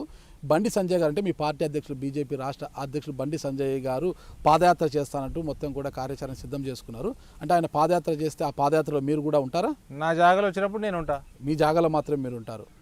నేను ఎంపీ, నిజామాబాద్ ఎంపీని. ఓకే, రాష్ట్రం కావచ్చు. అంతా ఆయన చేస్తున్నాడు. రాష్ట్రం నిజామాబాద్కి వచ్చినప్పుడు నేను ఉంటా. నా బాధ్యత. మీరు చేస్తారా అనేది, మీరు చేస్తారా లేదా మీ ప్రాంతం వరకే మీరు పరిమితం అవుతారా? నా ప్రాంతంలో నేను చేస్తా. Okay, okay. పాదయాత్ర అనేది అందరికీ కూడా ఒక ఫ్యాషన్ అయిపోయింది అనుకోవచ్చు. ఇప్పుడు రాజకీయాల్లో పాదయాత్ర చేసి అధికారంలోకి వస్తాం మేము అనేది. ఆ విధంగానే అందరూ పాదయాత్రలు కూడా, రాజశేఖర రెడ్డి గారు ఏదైతే పాదయాత్రకు ఆజ్యం పోస్తారో దాన్ని అందిపుచ్చుకొని అందరూ పాదయాత్రలు చేస్తున్నారు. ఇప్పుడు షర్మిలా గారు, అంటే వైఎస్ఆర్ తెలంగాణ పార్టీ పెట్టి షర్మిలా గారు పాదయాత్ర చేస్తారట, రేవంత్ రెడ్డి గారు పాదయాత్ర చేస్తారట, ఇక మీ బండి సంజయ్ గారు కూడా పాదయాత్ర చేస్తారట. ఏంటి ఈ పాదయాత్రల పర్వము? ప్రజాప్రస్థానం ఏదైతే ఉందో 2003ది ఇవాళ వరకు సరే, బండి సంజయ్ గారి ప్రణాళిక ఇంకా రాలే బయటికి. షర్మిల గారిది రాలేదు, రేవంత్ రెడ్డిది రాలేదు, జగన్మోహన్ రెడ్డి గారు ఆడ చేసిండ్రు, చంద్రబాబు నాయుడు గారు ఆడ చేసిండ్రు. చంద్రబాబు నాయుడు గారు రోజు ఎన్ని కిలోమీటర్లు చేసిండ్రు నాకు గుర్తుకు లేదు, ఎందుకంటే 2013. రాజశేఖర్ రెడ్డి గారు చేసింది మార్చిలో మొదలుపెట్టిండు, మేలో క్లోజ్ చేసిండు. మొత్తం ఎండాకాలం ఆయన నెత్తి మీదకి వెళ్ళి పోయింది. రోజు 40 కిలోమీటర్లు నడిచిండు. ఎక్కడ ఆగితే అక్కడ పక్కన టెంట్ వేసుకొని వండుకున్నాడు. కమిట్మెంట్ తోటి చేసిండు. దాని తర్వాత ఎవరిది వాళ్ళు కన్వీనియంట్ పాదయాత్రలు అయిపోయినాయి. రోజు నేను 10 నడుస్తా, రోజు నేను 20 నడుస్తా. సరే, అది తప్పని మనం అనము. కానీ నాకు ఒక మనిషిగా, ఒక పార్టీల అతీతం, ఒక పొలిటీషియన్గా రాజశేఖర్ రెడ్డి గారు చేసింది హై కమిట్మెంట్ తోటి చేసినట్టు. ఆ సీజన్ కానివ్వండి, సమ్మర్లో కానివ్వండి, అవన్నీ కూడా ఒక కమిట్మెంట్ తోటి చేసినట్టు నేను అనుకుంటున్నా. వేరే వాళ్ళు చేసింది తప్పు అంటలేను నేను.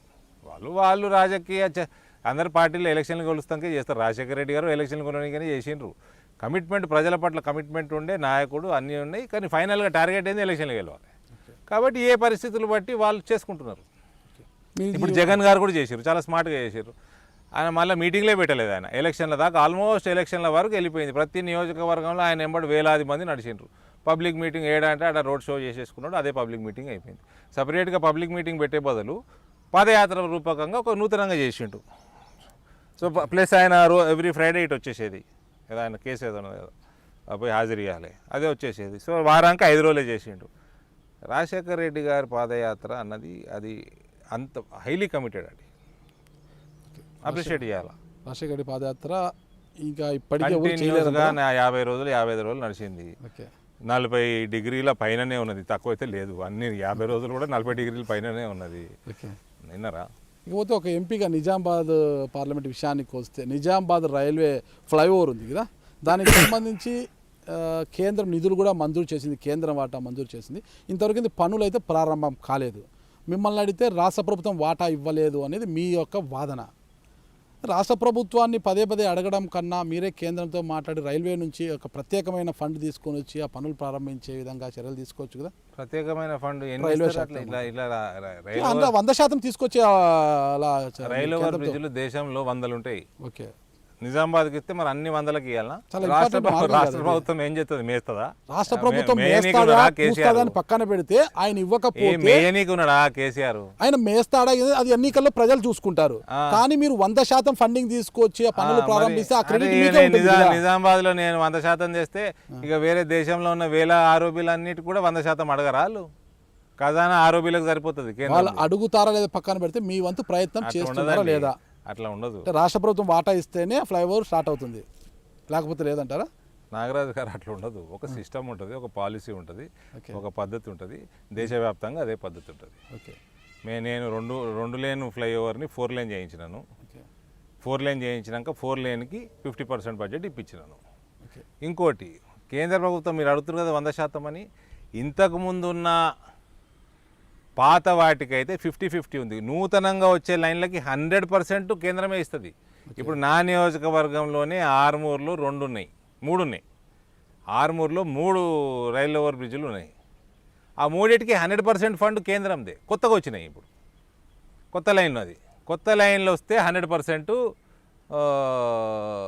కేంద్రమే ఇస్తున్నది.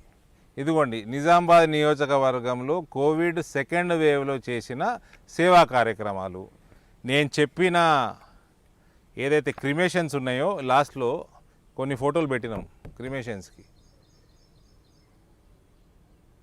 ఇది వినూత్నంగా ఉన్నది. ఇది ఏంటంటే వినూత్నంగా అంటే క్రిమేషన్స్ పైన కూడా గులాబీ జెండాలు అదే కాషాయపు జెండాలు కప్పినారు. లేలే, అది ఆయన వేసుకున్నాడు, కార్యకర్త వేసుకున్నాడు పైన. పీపీ కిట్ మీద కాషాయం కండు వేసుకున్నాడు. దాని మీద కూడా ఉంది కదా, కార్యకర్త చనిపోయినట్టుండి ఒకటి. ఓకే ఓకే, చనిపోయేటప్పుడు 350-400 దాకా క్రిమేషన్లు చేసిరు మన వాళ్ళు. ఓకే, మీరు చేయలేదు కదా, మీ వాళ్ళు చేశారు కాదు, మన కార్యకర్తలు చేసిర్రు. Okay okay. నేను కాల్ సెంటర్ పెట్టించినాను. కాల్ సెంటర్ డీటెయిల్స్ ఇవన్నీ ఉన్నాయి ఇక్కడ. 412 మందికి ఏ రకంగా సేవలు అందించినాము. ఇదంతా వేరే కార్యక్రమాలు, సేవా కార్యక్రమాలు పెట్టుకోండి, మీ దగ్గర పెట్టుకోండి. ఓకే, చూస్తానండి దీన్ని. ఓకే, మరి ఫ్లైఓవర్ పరిస్థితి ఏంటంటారు? రాష్ట్ర ప్రభుత్వం స్పందించి తమ వాటా ఇచ్చేంత వరకు ఫ్లైఓవర్ పనులు జరగమంటారా? అంతే కదండి. ఇటీవల మోహన్ భగత్ గారిది ఒక వాక్యం చూశాను నేను. హిందూ ముస్లిం వేరు వేరు కాదు, అందరూ ఒక్కటే, అందరి డిఎన్ఏ ఒక్కటే, మన పూర్వీకులంతా ఒక్కరే అని ఆయన అన్నారు. అందరూ కలిసి ఉండాలి, అందరూ కలిసి ఉంటేనే దేశం ముందుకు పోతుందని. ఒక మతతత్వ పార్టీగా, హిందుత్వ పార్టీగా ఉన్న బీజేపీ ఎంపీగా మీరు దాన్ని స్వాగతిస్తారా? ఈ దేశంలో ఎన్ని మతతత్వ పార్టీలు ఉన్నాయండి? ఒకటే నాకు తెలిసి. ఓవైసీ పార్టీ మతతత్వ పార్టీ కదా? ఓకే, కాదా? కాంగ్రెస్ పార్టీ కాదా? కాంగ్రెస్ పార్టీయా? కాదా? ఓకే, నాకు తెలియదులేండి, చెప్పండి మీరే. కాంగ్రెస్ పార్టీ మతతత్వ పార్టీ అని మీరు అంటున్నారు, నాకు ఇంతవరకు తెలియదే, నేను ఆశ్చర్యపోతున్నాను. రామ మందిరం కడితే మతతత్వ పార్టీ, రామ మందిరానికి విరుద్ధంగా ఉంటే మతతత్వ పార్టీ కాదు. ఓకే, కశ్మీర్ని దేశంలో విలీనం చేస్తే మతతత్వం. కశ్మీర్కి సపరేటు ప్రధానమంత్రి, సపరేటు రాజ్యాంగం, సపరేటు అన్ని సపరేట్ అంటేనేమో మతతత్వం కాదు. హిందువుని ముస్లింగానో క్రిస్టియన్గానో కన్వర్ట్ చేస్తేనేమో మతతత్వం కాదు. మేమేమో లవ్ జిహాద్కి వ్యతిరేకంగా పోట్లాడుతుంటేనేమో మాది మతతత్వం. బాగుంది నాగరాజు గారు మీ జర్నలిజం. నాకు తెలిసింది చాలా కొంతలేండి, నాకు తెలిసింది చాలా దేశంలో ఒకటే మతతత్వ పార్టీ అంటే బీజేపీనే. ఈ దేశంలో ఒకటే ఒక పార్టీ మతతత్వ పార్టీ కాదు, ఒకటే, అది Bharatiya Janata party. Okay okay, 370 మీరంటే కదా ప్రజలు అనాలి కదా. 370 ప్రజలు అన్నారు కాబట్టి గెలుస్తా ఉన్నాం ఇట్లా. ఓకే ఓకే, 370 తీసేసి కశ్మీర్ని కలపటం ఇది మతతత్వం కాదు, ఇది జాతీయత్వం, జాతీయ భావం. ఇది ట్రిపుల్ తలాక్ తీసేయడము మతతత్వం కాదు, సెల్ఫ్ రెస్పెక్ట్ ఇచ్చినట్టు మహిళలకి. హిందువులు వేరే దేశంలో హింసకు గురవుతున్నారు, మతతత్వ హింసకు గురవుతున్నారు అని తీసుకొచ్చి మన పౌరసత్వం ఇవ్వడము మతతత్వం కాదు. మన దేశ ప్రజలు విభజనలో అటు ఉండిపోయిన వాళ్ళని అది కూడా మన దేశ ప్రజలుగా గుర్తించి తీసుకొచ్చి ఇక్కడ పెట్టడం, దీని మతతత్వం అనరు. హిస్టరీలో చేసిన తప్పిదాలని రెక్టిఫికేషన్ అంటారు. ఇది రోహింగ్యాలని తీసి బయటపడేస్తేనేమో మతతత్వం, తెచ్చుకొని ఇక్కడ సాకుతేనేమో మతతత్వం కాదు. అవునా? ఏమండి నాగరాజు గారు, చెప్పండి. చెప్పండి. కాదా? రోహింగ్యాలు ఉన్నారు అంటున్నారు కదా, ఉంటే ఆధారాలతో సహా చూపెట్టచ్చు కదా మీరు. ఒరే రామ, ఈనాడు లాంటి పెద్ద పేపర్లనే వచ్చింది, ఆధారాలు, ఫోటోలు, కథ వ్యవహారం అన్నీ వచ్చినాయి, ఇంటర్వ్యూలు వచ్చినాయి, సోషల్ మీడియాలో నేను రోహింగ్యా అని, నేను ఇక్కడ ఇన్నేళ్ళ నుంచి ఉంటున్నా, నేను ఈ పని చేసుకుంటున్నా అని ఇంటర్వ్యూలు కూడా వచ్చినాయి. ప్రభుత్వం మీద ఒత్తిడి తేవచ్చు కదా మీరు వాళ్ళని తరిమి వేయడానికి. మరి అదే చేస్తున్నాం కదా, ఓకే అదే చేస్తున్నాం కదా, ఎన్ఆర్సీ తెస్తాం కదా. ఓకే మాన్కే చెలో ఎన్ఆర్సీ లాగు హోగా అన్నాడు అమిత్ షా గారు లోక్సభలో. ఇంకేం కావాలండి మీకు? రోహింగ్యాలని ఇక్కడ నుంచి తరిమేయడం ఇంకా ఆగదన్నమాట, ఖచ్చితంగా తరిమేస్తారు. అంటే మీరు ఎందుకు ఉంచుకుంటారు రోహింగ్యాలని? మేము ఉంచుకోమండి, మీ ప్రభుత్వం ఉంచుకోవాలంతే, మేము ఉంచుకోము. నేను ఒక ఓటర్ని అంతే, ఒక పౌరుని నేను అంతే. కొన్ని రీజనల్ పార్టీలు ఉంచుకుంటున్నాయి, మేము కూడా ఉంచుకోము, పంపించేస్తాం. వాళ్ళు ఉంచుకుంటున్నారు, దొంగ పాస్పోర్ట్లు ఇస్తున్నారు. దొంగ పాస్పోర్ట్లు బోధన్ నియోజకవర్గం నుంచే రోహింగ్యాలకి పాస్పోర్ట్ వెళ్ళినాయి కదా, అది ఇష్యూ అయింది కదా. నేను పార్లమెంట్లో కూడా మాట్లాడినా కదా దాని మీద. మరి రోహింగ్యాలకు పాస్పోర్ట్లు ఇస్తారా? మొత్తం మీద మోహన్ భాగవత్ గారు చెప్పినట్టుగా హిందూ ఇప్పుడున్న ముస్లిం జనాభా వేరు కాదు. సరిపోదా నాగరాజు గారు? ఇప్పటికే ఎక్కువ అయిపోయింది. మరి మళ్ళీ రోహింగ్యాలు ఎందుకు సంకల? వాళ్ళని తరిమేసే జనాభా తగ్గుతుంది అంటారా? మోహన్ భాగవత్ గారు చెప్పినట్టు హిందూ ముస్లింస్ల డిఎన్ఏ ఒక్కటే అని అంటున్నారు కదా ఆయన, దాంతో మీరు ఏకీభవిస్తారా? 100% ఏకీభవిస్తా. ఇండియాలో ఇది ఎప్పటి నుంచో హిందువుల దేశం, ఇది వందల సంవత్సరాల పైన పోతే మొగులు వచ్చిన కాడికి వెళ్ళి వాళ్ళు వచ్చి రాజ్యం వెళ్ళింది తప్ప ఇక్కడ కన్వర్షన్లు అయ్యి ఇప్పుడు సింపుల్గా చెప్తా, పాకిస్తాన్లో మీకు విభజన జరిగినప్పుడు హిందువుల శాతం ఎంత, ఇప్పుడు ఉన్న హిందువుల శాతం ఎంత? ఎటుపోయినట్టు మరి హిందువులు? కన్వర్ట్ అయిపోయినరు, జబర్దస్తి కన్వర్ట్ చేసిండ్రు. ఇక డిఎన్ఏ కలవకుండా ఏముంటుంది మరి? డిఎన్ఏ కలవదా? కలుస్తుంది కదా. ఇక రాష్ట్రంలోనే ఒకటి తీసుకుంటే మనం హిందుత్వం కోసం కావచ్చు, సిద్ధాంతాల కోసం కావచ్చు, వివిధ క్షేత్రాలకు చెందిన కార్యకర్తలు ఎంతోమంది కూడా పాటుపడుతున్నారు. వారిపైనే దాడులు జరుగుతున్నాయి, దాడులు చేసి మరి వారిపైన కేసులు పెడుతున్నారు. దీన్ని ఎలా చూడొచ్చు అంటారు అసలు ఈ పరిస్థితి? మీరే అంటున్నారు హిందువుల మీద దాడులు జరుగుతున్నాయి, బైన్సా ఘటన అనుకోండి, హిందువుల మీద దాడులు జరుగుతున్నాయి, హిందువుల ఇళ్ళు కాలబెడుతున్నారు, హిందువుల వస్తువులు, కార్లు, బండ్లు కాలబెడుతున్నారు, హిందువులకి నష్టం చేస్తున్నారు, మళ్ళీ కేసులు కూడా హిందువుల మీద పెడుతున్నారు. ఇదంతా చేస్తున్నది టీఆర్ఎస్ ప్రభుత్వం, కానీ మతతత్వ పార్టీ బీజేపీ. నాగరాజు గారి దృష్టిలో బాగుందండి, నా దృష్టిలో కాదు, ప్రజల దృష్టిలో. నేను ఆ ప్రజలు బలి దొరుకుతారు మీకు, సోర్సులు ప్రజలు బలి దొరుకుతారు. అదే దాన్ని ఎలా చూడొచ్చు అంటారు? అంటే వారి మీదే దాడులు చేసి వారి మీదే కేసులు పెడుతున్నారు కదా. చెప్తున్నా, మతతత్వ పార్టీ ఈ దేశంలో ఏదైనా కాదంటే అది భారతీయ జనతా పార్టీ. అందరికి హిడెన్ అజెండాలు ఉంటాయి, మాకు హిడెన్ అజెండా లేదు.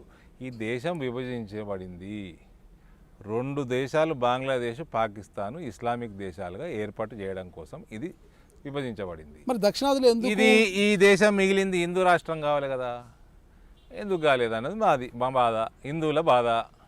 దాన్ని మేము మాట్లాడితేనేమో మేము మతతత్వం అవుతాము, ఆడ పాకిస్తాన్ బంగ్లాదేశ్ ఏమో మీకు సెక్యులర్ దేశాలు లెక్క కనబడతాయి. ఏం చేస్తాం చెప్పుండ్రి? మరి మీది మతతత్వ పార్టీ కాదు కదా, మరి ఈ దక్షిణాదిలో ఎందుకు మైనారిటీస్ బీజేపీ వైపు నడవడం లేదంటారు? అంటే ఉత్తరాది నడుస్తున్నది కదా, దక్షిణాది బీజేపీ. ఇక్కడ బీజేపీ బలంగా లేదు, బలంగా అయితే వాళ్ళు నడుస్తారు. బలంగా లేదని ఒప్పుకుంటారా? లేదా మేము ఒప్పుకునేదండి, రిజల్ట్ తెలియదా? మీరు చెప్తున్నారు కదా రిజల్ట్ తెలుస్తలేదా? నాటి నుంచి నేటి వరకు ఎలా బీజేపీ పుంజుకుంటూ వస్తుందని మీరు చెప్తున్నారు కదా, అయినా కూడా దక్షిణాదిలో బీజేపీ బలంగా లేదని మీరు ఒప్పుకుంటారా అంటున్నా? ఎవరైనా ఒప్పుకోవాల్సిందే. ఓకే, ఏంటంటే ప్రభుత్వమే ఫామ్ చేయలేడా, బలంగా ఉంటే ఫామ్ చేసుకోమా? నాగరాజు గారు అది నేను చెప్తున్నాను. ఇంకా ఎప్పుడు బలపడతారు, ఎప్పుడు ప్రభుత్వం ఏర్పాటు చేస్తారు? నాకు రేపే బలపడాలని ఉన్నది. ఓకే, నా ఒక్కరి చేతిలో ఉన్నదా? ఓకే, అది కలిసి చేసుకోవాలా. ఇప్పుడు మోహన్ భాగవత్ గారే అన్నారు, హిందువులు ముస్లింల డిఎన్ఏ ఒకటే, పూర్వీకులు ఒకటే ఉంటారు అని అన్నారు. దాని అర్థమైంది ముస్లింలు కూడా మనం కలుపుకొని పోవాలి అంటే అర్థమైంది మతతత్వం కాదు కదా, కలుపుకొని పోవాలన్నప్పుడు అందరినీ కలుపుకొని. భారతీయ జనతా పార్టీలో కూడా తెలంగాణ, సౌత్లో ఉన్న రాష్ట్రాలు కానీ తెలంగాణ కానీ అందరినీ కలుపుకొని పోవాలా. ఎవరైనా వస్తే వాళ్ళని హక్కున చేర్చుకోవాలా, వాళ్ళకు పదవులు ఇవ్వాలా, వాళ్ళకి టికెట్లు గెలిచేటోడైతే టికెట్లు ఇవ్వాలా. లేకపోతే మీరు మోహన్ భాగవత్ గారికి వ్యతిరేకంగా చేస్తున్నట్టు. వెస్ట్ బెంగాల్లో 35 సంవత్సరాల పిల్లగాడు, యంగ్స్టరు 2019 మార్చిలో తృణమూల్ కాంగ్రెస్ నుంచి బీజేపీలోకి వచ్చిండు. బీజేపీలోకి వచ్చి లోక్సభకు నిలబడ్డాడు, గెలిచిండు. 2 సంవత్సరాలలో అసెంబ్లీ ఎన్నిక వచ్చింది. ఆయన 7 అసెంబ్లీ నియోజకవర్గాల్లో 6టికి బీజేపీని గెలిపించిండు. ఆడ ఏం 0 ఉండే బీజేపీకి.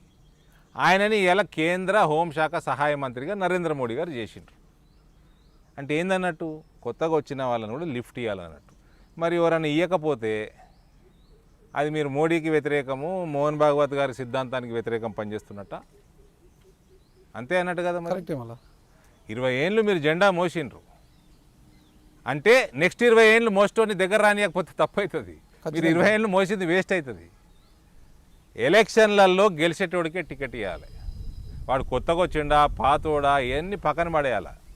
ఎలక్షన్లు గెలిచినాక ఎమ్మెల్సీలు మన చేతులకు వస్తాయి, నామినేటెడ్ పదవులు మన చేతులకు వస్తాయి, చైర్మన్లు మన చేతులకు వస్తాయి. ఇవన్నీ కూడా 20 ఏళ్ళు జెండా మోసినోడికి ఇవ్వాలి. అందులో వాళ్ళు చూసుకొని చదువుకున్నోడికి, మంచోడికి, తెలివి ఉన్నోడికి, మన సిద్ధాంతాన్ని స్ప్రెడ్ చేసేటోడికి మనం అన్ని టికెట్ మన ఎమ్మెల్సీలను చేయాలి, వేరే పదవులు ఇవ్వాలి. కానీ ఎలక్షన్లు గెలవనోడుకి మనం టికెట్ ఇస్తే మనం గవర్నమెంట్లోకి రాము, అధికారంలోకి ఎప్పటికీ రాము. బైన్సాలో చచ్చిపోయేటోళ్ళకి, వెస్ట్ బెంగాల్లో చచ్చిపోయేటోళ్ళకి, వివిధ ప్రాంతాలలో దొంగ కేసులు పెడుతుంటారు కదా భయపెట్టి అనేక బీజేపీ వివిధ క్షేత్రాల కార్యకర్తలకి మీద ఏదో కేసులు పెడతారు టీఆర్ఎస్ గవర్నమెంట్. వాళ్ళందరికీ ఎవరు తప్పు చేస్తున్నారు, ఎవరు అన్యాయం చేస్తున్నారు అంటే ఈ బీజేపీలో ఉండి కొత్త వాళ్ళని రానియకుండా వచ్చిన వాళ్ళకి ఇబ్బంది పెడుతుంటే కొందరు ఉంటారు. బీజేపీలే కాదు, అన్ని పార్టీలలో ఉంటారు. ఇది వాళ్ళు ఆ కార్యకర్తలకి నష్టం చేస్తున్నారు. బీజేపీలో ఎందుకంటే బీజేపీలో ఉన్న సిద్ధాంతం స్ట్రాంగ్ ఎంత ఉంటుందో వేరే పార్టీలలో అంత ఉండదు. కొత్త వారిని ఎంకరేజ్ చేసే సిద్ధాంతం బీజేపీలో కూడా లేదు కదా, అన్ని పార్టీలలాగా బీజేపీలో కూడా ఉంది కదా. అంటే ఎంకరేజ్ చేసే సిద్ధాంతం అంటున్నారా? ఉంటే చాలా మంచిది, ప్రభుత్వంలోకి వస్తాం. నేను బీజేపీ పార్టీని అంటలేదండి, కొందరు వ్యక్తులు ఉంటారు అట్లా. ఎవరైనా కానీ అదే కాంగ్రెస్ మొత్తం అట్టు ఉండదు. కాంగ్రెస్లో కొందరు వ్యక్తులు ఉంటారు, తెలుగుదేశంలో అందరు అట్టు ఉండరు, కొందరు ఉంటారు. భారతీయ జనతా పార్టీలో కొందరు ఉంటారు. ఆ కొందరు అంటే ఇలా కొందరు ఆలోచించుకోవాల్సింది ఏంటంటే మోహన్ భాగవత్ గారికి వ్యతిరేకంగా చేయదలుచుకుర్రా, మోహన్ భాగవత్ గారి సిద్ధాంతానికి వ్యతిరేకంగా చేసుకుర్రా, నరేంద్ర మోదీ గారి ఆలోచన విధానానికి మీరు వ్యతిరేకం చేయదలుచుకుర్రా అని మీరు రియలైజ్ కావాలి. రేవంత్ రెడ్డి గారు మీ ఇంటికి వచ్చేలారట? మా ఇంటికి ఎప్పుడు వచ్చాడు? ఇక మీరు హైదరాబాద్లో ఉంటే మీ నాన్నగారు వాళ్ళ ఇంట్లో ఉంటారు కదా, మీ సోదరుడు సంజయ్ గారు, మీ అన్నగారు అనుకుంటా. మా ఇంటికి రేవంత్ రెడ్డి గారు రాలే, ఎందుకు వస్తారండి? ఆయన కాంగ్రెస్ పార్టీలో ఉన్నారు కాబట్టి ఆయన కోసం రేవంత్ రెడ్డి గారు మీ ఇంటికి వచ్చారంటున్నారు. అదే అందరూ చర్చించుకుని బయట. అరవింద్ గారేమో బీజేపీలో ఉన్నారు, వాళ్ళ అన్న కాంగ్రెస్లో ఉన్నారు. రేవంత్ రెడ్డి గారిని కలవనీకే మా అన్న పోయిందంట. ఓకే, ఆయన రేవంత్ రెడ్డి గారు మీ ఇంటికి వచ్చారు అంటున్నారు. తమ్ముడేమో బీజేపీ, అన్నేమో కాంగ్రెస్, నాన్న ఏ పార్టీలో తెలియదు. ఇంత రాజకీయ వైవిధ్యాలు ఉన్నాయి, వైరుధ్యం ఉంది వీళ్ళ ఇళ్లలోనే, ఏంటి ఇది అని. మా అన్న మా నాన్న టీఆర్ఎస్లో ఉన్నారు. టీఆర్ఎస్ ఉన్నారా? కాంగ్రెసే కదా ఇప్పుడు మీ అన్న? ఉన్నాడు, కాంగ్రెస్ జాయిన్ అయ్యి కాలేదేమో, పోయి కలిసి వచ్చినట్టు జాయిన్ అవుతాడేమో. ఓకే, మా నాయన కూడా టీఆర్ఎస్లో ఉండడు. లేనట్టే కదా ఇప్పుడు మీ నాన్న ఎప్పుడు ఆలయాలో కొట్టుకున్నారు కదా, ఆలయాలో కొట్టుకున్నారు. ఓకే ఓకే, మరి నాన్నని టీఆర్ఎస్ వెళ్ళగొట్టారు, అన్న అక్కడి నుంచి దూరం అయ్యాడు. మరి నాన్నని అన్నని మీ వైపుకి ఎందుకు తిప్పుకోలేకపోయారు మీరు? ఎవరి ఇష్టం లేదండి, ఎవరిష్టం వాళ్ళు అయినప్పుడు కూడా ఒక కుటుంబంలో అంతా కూడా కలిసి ఉంటే బాగుండేది కదా. నాన్నగారు సీనియారిటీ, నాన్నగారు అనుభవం కూడా మీకు పనికొచ్చేది కదా. అన్నగారు కూడా బాగాలేదా? నేను బీజేపీలో ఉండటం బాగాలేదా? బాగానే ఉంది. వాళ్ళ సీనియారిటీ కూడా మీకు అనుభవం అదంతా కూడా మీకు అనుకూలించేది. అనుభవం అన్నది రాజకీయ అనుభవము. బీజేపీ కూడా రాజకీయ పార్టీ, కాంగ్రెస్ రాజకీయ పార్టీ. నాన్నగారు అనుభవం మీకు అనుకూలించేది కదా, అన్నగారు కూడా మీకు పక్కన ఉండే తోడుగా ఉండేది. ఓకే, అంటే నాన్నగారు ఎక్కడున్నా మీకు అనుకూలంగానే ఉంటుంది అంటారా? నాన్నగారు అనుభవము ఆయన దగ్గర మేము నేర్చుకుంది మాకు అనుకూలిస్తుంది. ఓకే, మేము ఎక్కడ పోయి వాడతాము, ఏ ప్లాట్ఫామ్ మీద వాడతాం మా ఇష్టం. మరి అన్నగారిని మీ వైపుకి తిప్పుకుంటే బాగుండేది కదా. మీ అన్నగారిని మీరు తిప్పుకోలేరు, ఇతర వారిని, ఇతర క్యాడర్ని మీరు మీ వైపుకి ఎలా తిప్పుకోగలుగుతారు? ఆల్రెడీ తిప్పేసుకున్నాడు, అలా కాంగ్రెసే లేదు. నిజామాబాద్లో కాంగ్రెస్ ఏడు ఉంది? లేదంటారా? లేదు, ఎప్పుడో తిప్పేసుకున్నా. ఉన్నారు కదా మధు యాష్కి గౌడ్ గారు, ఇంకా ఉన్నారు కదా, మాజీ ఎంపీ కదా, నిజామాబాద్ మాజీ ఎంపీనే కదా ఆయన. ఈరోజు ప్రచార కమిటీ చైర్మన్ కూడా అయ్యారు. పిసిసి ప్రెసిడెంట్ డి శ్రీనివాస్ గారు కూడా ఉన్నారు ఆడ. ఓకే, అంటే ఆయన ఉన్నా కూడా ఎట్ట ఉన్నారో ఎక్కడున్నారో కూడా తెలియదు. పెద్ద పెద్ద నాయకులు సంతోష్ రెడ్డి గారు ఉన్నారు, సురేష్ రెడ్డి గారు టీఆర్ఎస్లో పార్టీకి పోయినారు, సుదర్శన్ రెడ్డి గారు ఉన్నారు, అందరూ ఉన్నారు. కానీ కాంగ్రెస్ మదియాసి కూడా ఓటు రాలే కదా, డిపాజిట్లో సగం కూడా రాలే. డిపాజిట్లో సగం కూడా రాలేదా? 60,000 ఓట్లు వచ్చినాయి. సరే, ఈసారి రేవంత్ రెడ్డి గారు వచ్చారు కాబట్టి నెక్స్ట్ మాది విజయం అంటున్నారు. చూద్దాంలేండి అప్పుడు ఎంత వస్తాయో. రాహుల్ గాంధీ కంటే పెద్ద నాయకుడు రేవంత్ రెడ్డి గారు అని అనుకుంటున్నారు తెలంగాణ ప్రజలు. మరి అది రాహుల్ గాంధీ గారు ఆలోచించుకోవాలి. అట్ట తెలంగాణ ప్రజలు అనుకుంటే మరి రేవంత్ రెడ్డి గారిని ఏఐసీసీ ప్రెసిడెంట్ చేయాలి. అంటే రాష్ట్రంలో ఫస్ట్ అధికారంలో తీసుకొచ్చిన తర్వాత మళ్ళీ ఏఐసీసీ గురించి ఆలోచిద్దాంలే అనే పరిస్థితిలో ఉన్నారు వాళ్ళు. మరి సచిన్ పైలట్ తెచ్చిండు కదా ఆడ. సచిన్ పైలట్ కాంగ్రెస్ ప్రెసిడెంట్గానే తెచ్చిండు, మరి ఆయన ఎందుకు ఏఐసీసీ ప్రెసిడెంట్ చేయాలి? అంటే ప్రస్తుతం అధికారంలోకి రావాలి కదా. ఇక్కడ మన తెలంగాణ అధికారంలోకి వచ్చింది కదా రాజస్థాన్. అక్కడ రాజకీయాలు వేరు, ఇక్కడ రాజకీయాలు వేరు, దక్షిణాది రాజకీయాలు కదా అక్కడ. అక్కడ రాజకీయాలకి ఇక్కడ చాలా తేడా కదా. అది భారతీయులు ఇప్పుడు ప్రస్తుతం కాదా? టీఆర్ఎస్ ఒక దింపి రాష్ట్రం కాదా? టీఆర్ఎస్ ను గద్దె దింపి కాంగ్రెస్ ను గద్దె ఎక్కించడానికే రేవంత్ రెడ్డి గారిని ఒక బాణంలా వదిలింది ఏఐసిసి అంటున్నారు. టీఆర్ఎస్ కాంగ్రెస్ ఇంతకుముందు అలయన్స్ ఉండేనా ఎప్పుడన్నా? 2004లో ఉండే కదా. కాంగ్రెస్ బీజేపీ ఎప్పుడైనా అలయన్స్లు ఉండేనా? లేదు. అక్కడ బీజేపీని ఓడగొట్టిండు సచిన్ పైలట్. ఇక్కడ టీఆర్ఎస్ పార్టీతో అలయన్స్ ఇంతకుముందు ఉండే, మళ్ళీ కావచ్చు కూడా. బీజేపీతో అయితే కాదు కదా కాంగ్రెస్కి. మరి అక్కడ బీజేపీని ఓడగొట్టినోటి నువ్వు ప్రమోషన్ ఇవ్వకపోతే డిమోషన్ ఇస్తేవి.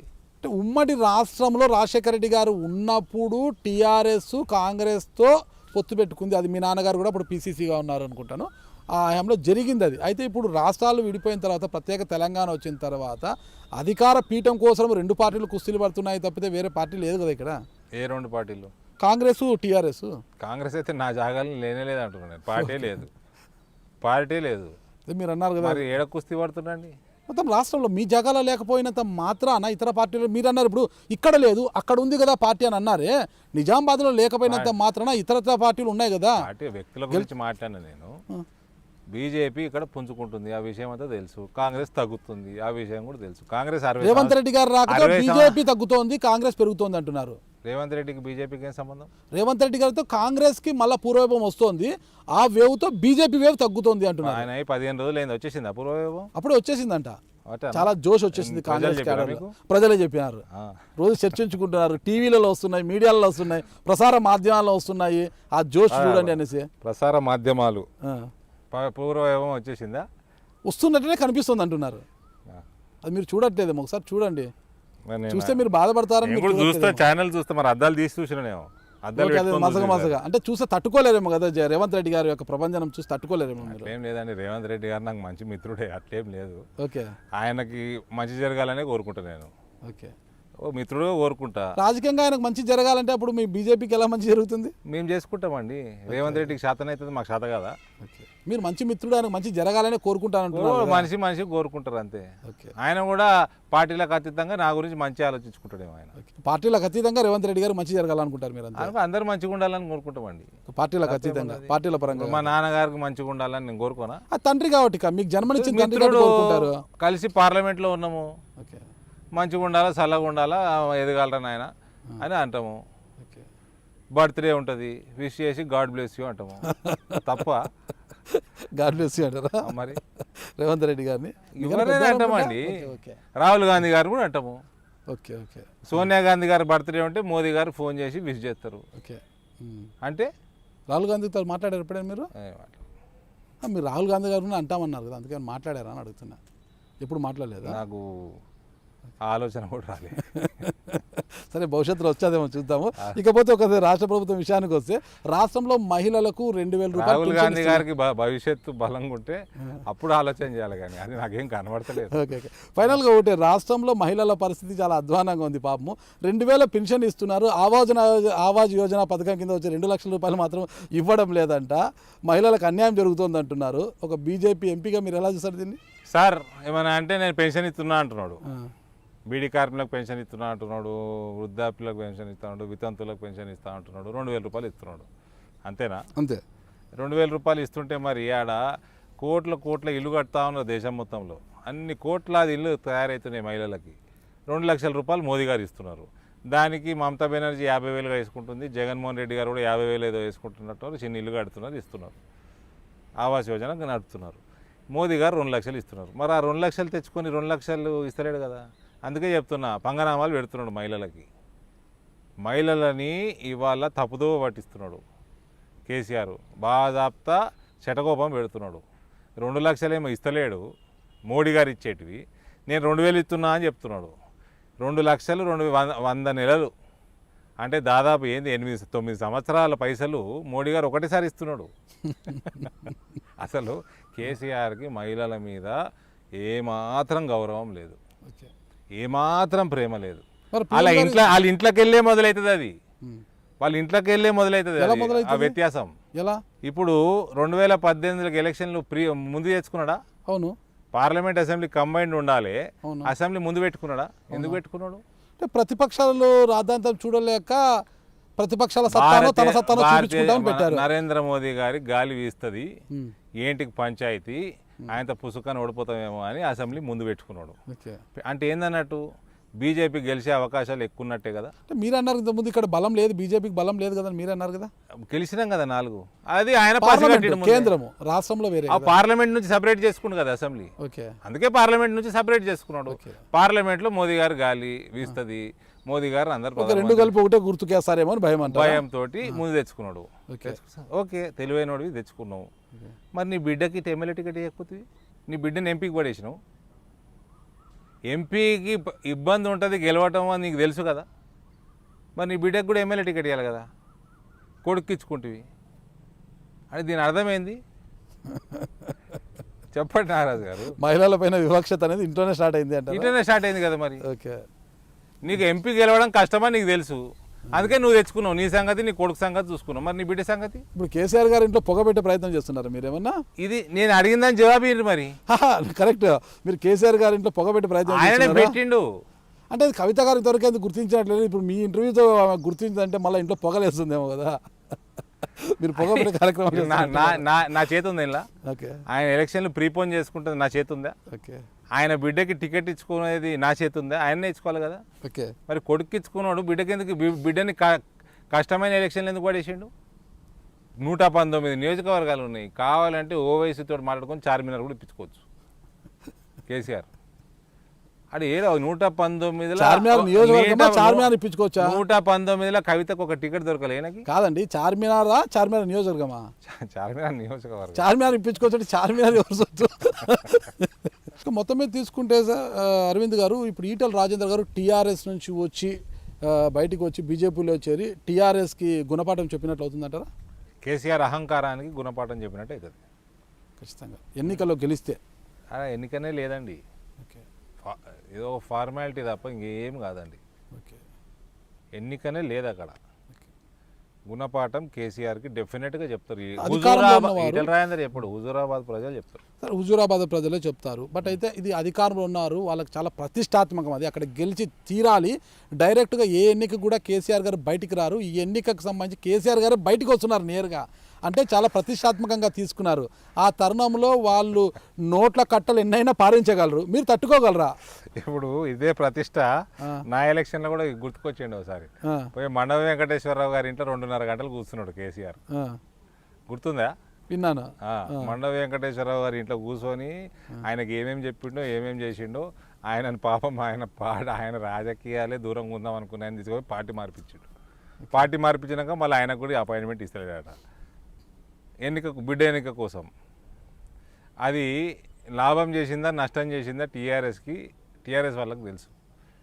ఇప్పుడు ఆయన బయట తిరగంగానే ప్రజలు కేసీఆర్ తిరుగుతుండ, కేసీఆర్ తలకిందులు ఇది చేసినా ఏమంటారు తపస్సు చేసినా హుజూరాబాదు విక్టరీ దగ్గరికి కూడా రాదు టీఆర్ఎస్ పార్టీ. ఆ నోట్ల కట్టలు మొత్తం సంచులు మోసే పనిలో పడ్డారు టీఆర్ఎస్. నిజామాబాద్ నియోజకవర్గంలో ఇచ్చుకోలేదా? కవిత మస్తు ఖర్చు పెట్టుకున్నారు, ఆమె మస్తు దునియా ఖర్చు పెట్టుకున్నారు. ఏమి చేసినా ప్రజలు అమ్ముడుపోరండి. ప్రజలు ఎందుకు అమ్ముడుపోతారండి? ఓకే. ఓకే. పైసలు ఇస్తే ఎవరైనా తీసుకుంటారు. ఓకే. నోటు తీసుకొని జోలో పెట్టుకొని ఓటు మాత్రం బీజేపీకి వేస్తారు అంటారు. అంతే కదా. ఖచ్చితంగా. టీఆర్ఎస్ ఏమన్నా కేసీఆర్ ఏమన్నా జీతం నుంచి ఇస్తున్నాడా? ఓకే. కేసీఆర్ జీతం నుంచి ఇస్తే అప్పుడు కేసీఆర్కి వేస్తారు. కేసీఆర్ అడవులుగా దోసుకున్న ప్రజల సొమ్ము దోసుకున్నది ఇస్తున్నాడు, ఎందుకు ఇస్తారండి ఓటు? ఓకే. ఈటల రాజేందర్ గారు టీఆర్ఎస్ని వీడి బీజేపీలోకి వచ్చిన తర్వాత హుజూరాబాద్లో టీఆర్ఎస్ అభ్యర్థి కోరుతాము, వాళ్ళు భూదత్ అభ్యర్థి వెతుకుతున్నట్టుగా ఉంది. అంటే ఆయన పార్టీ కౌశిక్ రెడ్డి కాంగ్రెస్ పార్టీకి రాజీనామా యువతలకు రావడం అతనికి అంటున్నారు. ఎల్రమణ కూడా స్వాగతించారు, ఎల్రమణ అంటున్నారు. లేదంటే ఇప్పుడు వచ్చేసి ఆయన ప్రశాంత్ రెడ్డి. ఎందుకండి ఈటల రాజేందర్ ఎందుకు తీసేసిండు? కొడుకు అడ్డం వస్తుండని తీసేసిండు. కొడుకు ముఖ్యమంత్రికి ఈటల రాజేందర్ అడ్డం ఉన్నాడు అని తీసేసిండు. కొడుకునే పెట్టాలా క్యాండిడేట్ ఆడ. గెలిస్తే ముఖ్యమంత్రి చేసుకో కేటీఆర్ని, ఓడిపోతే ముక్కు భూమి కేసరాయి. పొరపాటు అయింది, నేను ఇట్లా ఎవరిని అవమానపరచా రానున్న ఫ్యూచర్లో అని కేసీఆర్ ముక్కు భూమి కేసు రాయాలి. సరే, ఆ అంశము పక్కన పెడితే కేటీఆరే క్యాండిడేట్ కావాలండి హుజూరాబాద్లో, అంతే. ఆయన కోసమే తీసేసిండు ఈటల రాజేందర్ని. కేటీఆర్ని ఆడ బరిలో పెట్టాలంటారు మీరు? అంతే కదా. ఈయన కోసం ఆయన రాజీనామా చేసి మళ్ళా ఉప ఎన్నికలు రావాలంటారు అక్కడ. ఈయన కోసం ఆయన చేసినావు. ఆడ ఉప ఎన్నిక రాదు, మొన్న రాదు, ఈడ సిగ్గు లేకుండా డిపాజిట్ కూడా రాదు కేటీఆర్కి. ఓకే ఏం రాదు, సిరిసిల్లలో ఉపయోగానికి రాదు. ఈడ గెలిచి ఆడ రాజీనామా చేస్తే వస్తుంది కదా. ఇక్కడ గెలుస్తాడు కదా ఆయన వస్తే. వంకాయ గెలుస్తాడు, గెలిచే ప్రసక్తే లేదు. డిపాజిట్ రాదు కేటీఆర్కి. కేటీఆర్ కూడా ఒక సరే నాయకుడు. సరే, నేను బండి సంజయ్ దగ్గర పోయి కాళ్ళ మీద పడి ఆ, నేను సిరిసిల్లాలగిన బై ఎలక్షన్ వస్తే ఆ, కేటీఆర్ పోయి ఆడ నిలబడి ఈటల మీద గెలిస్తే ఆయన కాళ్ళ మీద పడి నేను బీజేపీకి అభ్యర్థిని పెట్టొద్దా సిరిసిల్లలో అని చెప్తా. ఓకే పోనీ ఇచ్చేసే టీఆర్ఎస్ కంట, సరేనా? నేను తీసుకుంటా జిమ్మేదారి. ఖచ్చితంగా నేను అమిత్ షా, నడ్డా గారు, మోడీ గారు, బండి సంజయ్ గారు అందరు కాళ్ళ మీద పడతా. కేటీఆర్ పెట్టమను హుజూరాబాద్లో. ఓకే, ఈయన కోసమే తీసిండు ముఖ్యమంత్రి. ఓకే, మరి ఆయనే పెట్టాలా అంటారు అనమాట. మరి అంతే కదా, చూద్దాం. మరి అయితే ఈటల రాజేంద్ర గారు టీఆర్ఎస్ నుండి బీజేపీలకు రావడంతో ఈ అభ్యర్థి కోసం వెంపర్లాన్నట్లుంది. అందరినీ పాడి కౌశిక్ రెడ్డి అనుకుంటున్నారు. ఎల్రమణ టీడీపీ అధ్యక్షుడు ఎల్రమణ ఇప్పుడు టీఆర్ఎస్లోకి వచ్చారు, ఆయన అనుకుంటున్నారు. అది కాకుండా ప్రశాంత్ రెడ్డి అని ఒక సిఐ, ఇంటెలిజెన్స్ సిఐని కూడా తెర మీదకి తీసుకొచ్చారు.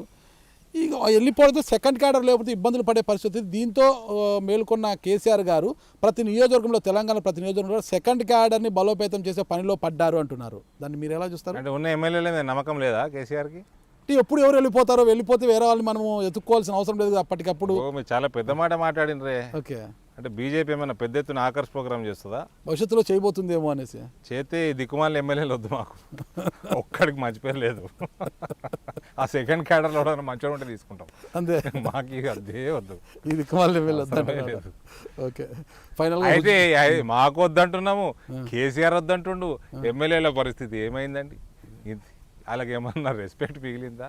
ఏం లేదు. మీ నాయకుడు వద్దనుకుంటుండు, అపోజిషన్ వాళ్ళు వద్దనుకుంటుండ్రు. సరే, మరొక విషయం, వైఎస్ఆర్ తెలంగాణ కాంగ్రెస్ పార్టీ షర్మిలా గారు పార్టీ పెట్టారు కదా, కొత్త పార్టీ. దాని గురించి మీ కామెంట్ ఏంటి? నేను కూడా బ్లాంక్గానే ఉన్నా. బ్లాంక్గానే ఉన్నారా? అంటే షాక్ ఇచ్చారా మీకు ఏమైనా షర్మిలా గారు పార్టీ పెట్టి? అంటే నాకు అది దానివల్ల నిజానికి అందడం లేదంటే లేదు, దానివల్ల ఎటువంటి రియాక్షన్ లేదు నాకు. ఓకే, ఓకే, చూద్దాం ఏమైందో. సరే, ఫైనల్గా స్ట్రైట్గా చెప్పండి, హుజూరాబాద్ ఎన్నిక గురించి మీ ఫైనల్ మాట ఏమంటారు? షర్మిల గారికి కూడా నేను ప్రీవియస్ క్వశ్చన్కి వస్తే ఆమెకు కూడా చెప్తాను. నేను ఆమె కోసం కూడా రాజశేఖర రెడ్డి గారు కూతురు, మహానాయకుడు కూతురు, ఆమె కూడా మంచి జరగాలని కోరుకుంటానండి. అంతే. సరే, ఆమెకు మంచి జరుగుతుంది, చెడు జరుగుతుందో మళ్ళీ తెలంగాణ ప్రజలు చూసుకుంటారు కదా. ప్రజలే చూస్తారు కదా, చూసుకుంటారు. హుజూరాబాద్ వాళ్ళ నాయన మా నాయన కలిసి పార్టీకి మస్తు చేసారు, కాంగ్రెస్ పార్టీకి మస్తు చేసారు. ఆమెకు మంచి జరగాలని కోరుకుంటాను తప్ప ఇప్పుడు ఆమె పార్టీ రాగానే, ఆమె మొన్ననే జూలై 8 నాడు పుట్టింది పార్టీ. రాజశేఖర రెడ్డి గారు 10 రోజులు కూడా కాలే, వైఎస్ఆర్ గారి జయంతి రోజున 10 రోజులు కూడా కాలే. ఓకే, అప్పుడే ఎట్లా చెప్తామండి? Okay, okay. రాజశేఖర రెడ్డి గారు తనయ్య కదా, ఏమన్నా ప్రభావం ఉండొచ్చా? ఆమె కోసం మంచిగా కోరుకుంటా అంటున్నా.